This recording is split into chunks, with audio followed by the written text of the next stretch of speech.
രോഗിയുടെ സമീപത്തേക്ക് ഇമാമുന ശാഫിഈ തങ്ങൾക്ക് അസുഖങ്ങൾ വരുമ്പോ, രോഗങ്ങൾ കൂടുമ്പോൾ ദുആ ചെയ്യിപ്പിക്കാൻ പറഞ്ഞയക്കുന്നത് എന്തുകൊണ്ട്?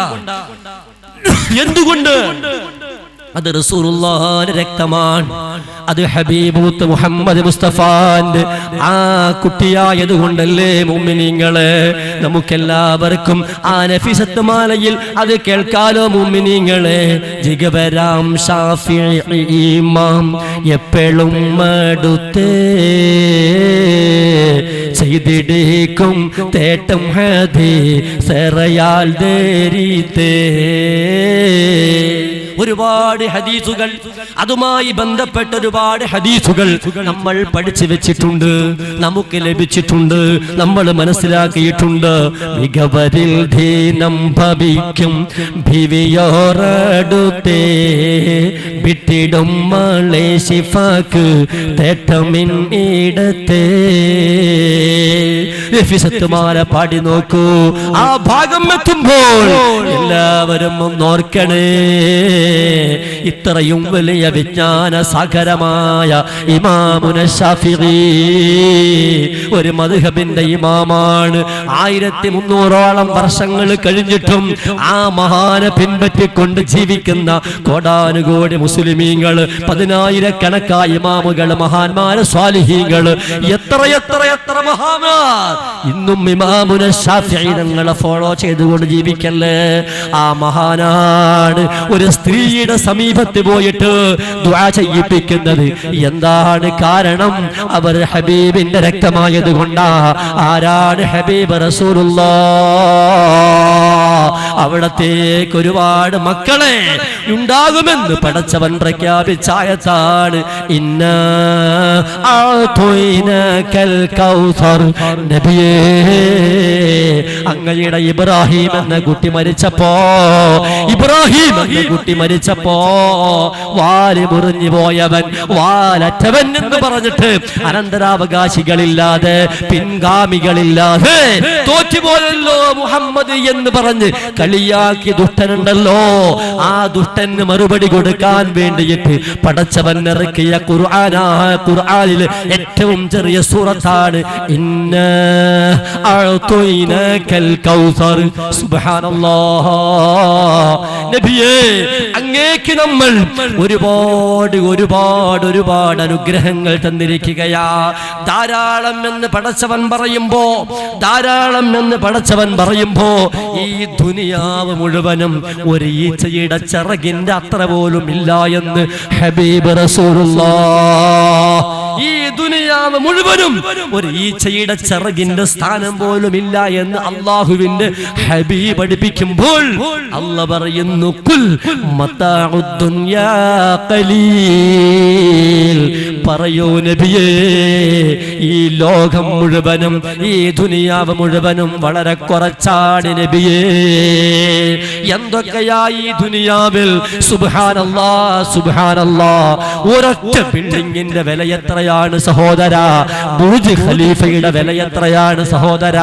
2000 കോടി രൂപ കൊണ്ടുണ്ടാകപ്പെട്ട ബുർജ് ഖലീഫ. നൈസാം രാജാവ് ഉപയോഗിച്ച ഒരു കല്ലിന്റെ വില എത്രയാ? കോഹിനൂർ രത്നം എന്നും ഭാരത സർക്കാർ സംരക്ഷിക്കപ്പെട്ടുകൊണ്ടിരിക്കുകയാണ്.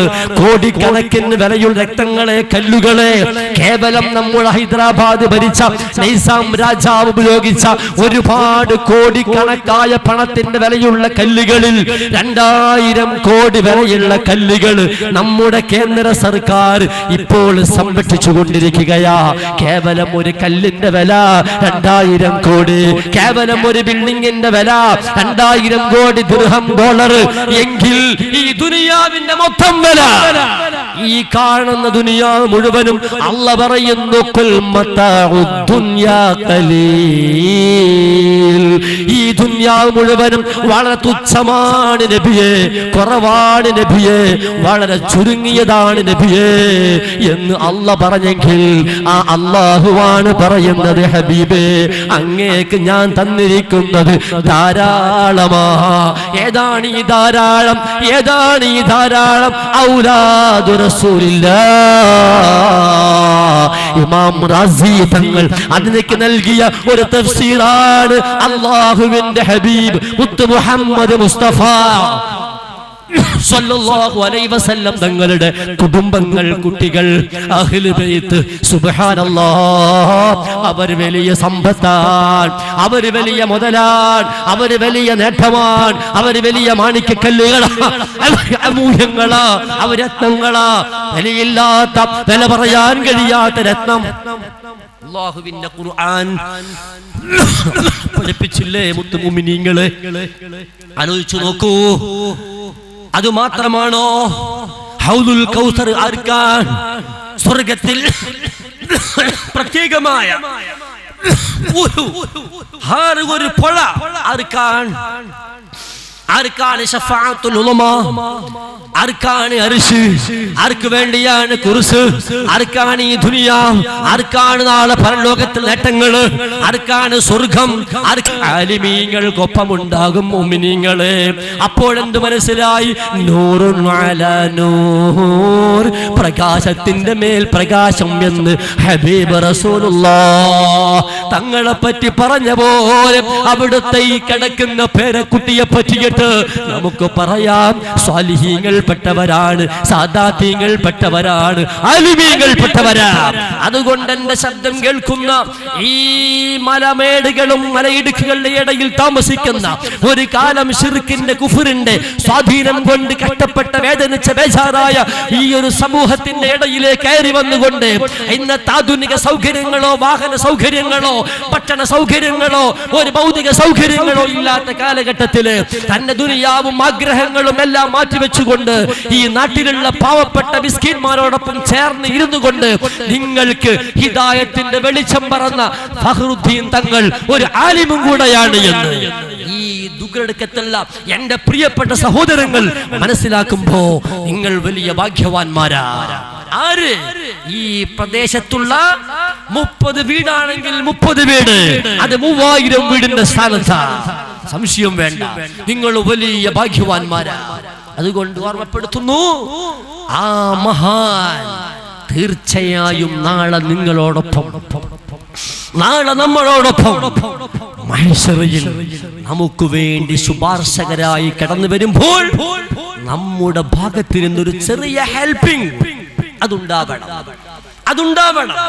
അത് മഹാനായ ഹബീബ് റസൂലുള്ളാഹ് സ്വല്ലല്ലാഹു അലൈഹി വസല്ലമ തങ്ങൾക്ക് വേണ്ടി പതിരാ സമയത്ത് ഉറക്കമൊഴിച്ചുകൊണ്ട് അല്ലാഹുവിന്റെ ഹബീബിലേക്ക് വെള്ളം വന്നില്ല. സുബ്ഹാനല്ലാഹ്, സ്വന്തം മകനോട് ഒരു പിതാവ് അനുസരണക്കേട് കാണിച്ചപ്പോൾ നീ എന്നെ കാക്കണ്ടടാ, എന്നെ നോക്കണ്ടടാ, നിന്റെ കാര്യം നീ നോക്കടാ എന്ന് പറയുന്ന പോലെയാണോ അല്ലാഹു പറയൽ? നിങ്ങൾ പറയൂ. അങ്ങനെ പറഞ്ഞാൽ തന്നെ പേടിക്കുന്ന മക്കളെ പാപ്പ പറയാണ്, പോടാ, നിന്റെ കാര്യം നീ നോക്കടാ, എനിക്ക് നോക്കാൻ കഴിയില്ലടാ എന്ന് പറയുമ്പോൾ നമുക്കുണ്ടാവുന്ന ഒരു പേടിയും ബേജാറും ഒന്നാലോചിച്ചു നോക്കൂ മക്കളെ. അതിനേക്കാൾ നിങ്ങൾക്ക് ഖൈർ പ്രദാനം ചെയ്യട്ടെ, ഖൈർ പ്രതിഫലം തരട്ടെ ഞാൻ പറയണമെങ്കിൽ അല്ലാഹു നമ്മൾ സ്തുതിക്കുന്നു. അൽഹംദുലില്ലാഹ്. ഒരു നേയാളുടെ പേര് അബ്ദുല്ലാഹ്.